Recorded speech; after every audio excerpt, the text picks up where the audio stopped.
Mami, ngayon po ay September 21. Ngayon po ang birthday ni Wowo. Ayan po si Wowo, sumama po sa akin. Siya po ay nag-Alphamart. Naghanap siya ng sabon. Ayan po, hinahanap po namin dyan yung sabon na kala. Sabi ko dito banda ang kala, wo, halika dito, wo. Ay ayaw po sa akin ibigay ang basket Ay di siya na ang magtulak. Sadyang paglaki siguro nitong batang ito. At ayan na nga po, nakita po namin ang kala. Sabi ko, ayan, kuhanin mo na ang kala. At kung ikaw ay maglalabang, bata ka. Ayan, tuwan-tuwa naman po siya sa pagtutulak ng basket. Ayaw po talaga niyang ibigay sa akin yan. Sabi niya, saan naman tayo talit punta? Sabi ko siya, tayo maghanap pa.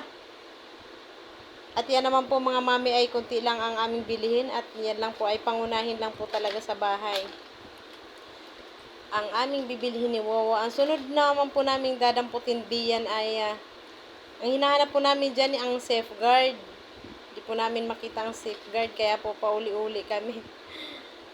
Gusto din naman niya po magtulak. Ayan, hinahanap ko po dyan yung safeguard. Tapos tinawag ko po siya. Nakita ko na yung safeguard sa kabilang corner. Ayan, papunta na po kami sa safeguard. Sige wo, tulak wo. Galingan mo magtulak wo, mag-grocery ka.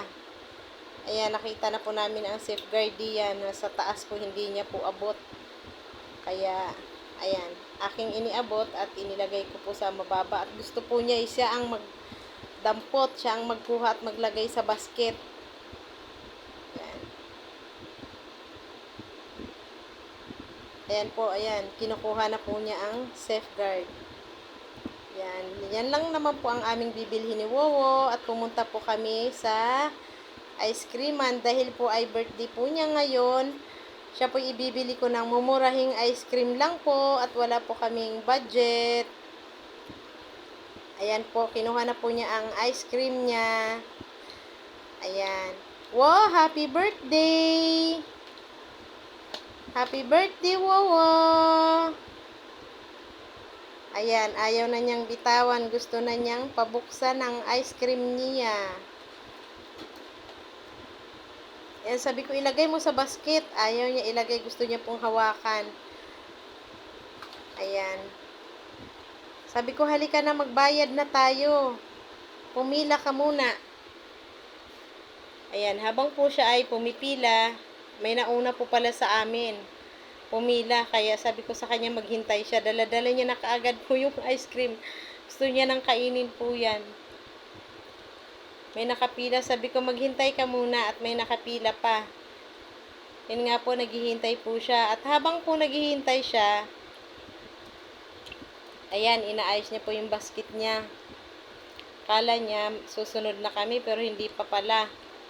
May nakita po siya habang nakaghihintay. Ayan.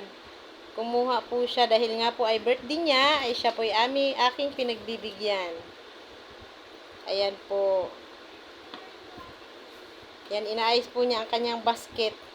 Gusto niya po talagang magbitbit ng basket kahit mabigat ang basket ay sige hala, tulak talaga siya. Ayan po si Wowo, nag-grocery po siya. Yan, habang po hinihintay po namin ang pila. Ayan na po, siya na po ang nagbibigay sa counter. Ayan, isa-isa nga lang po, mga mamshi. Pasensya na po at mabagal po. Ayan, gusto niya po talaga siyang magbigay. Yan, pa isa-isa.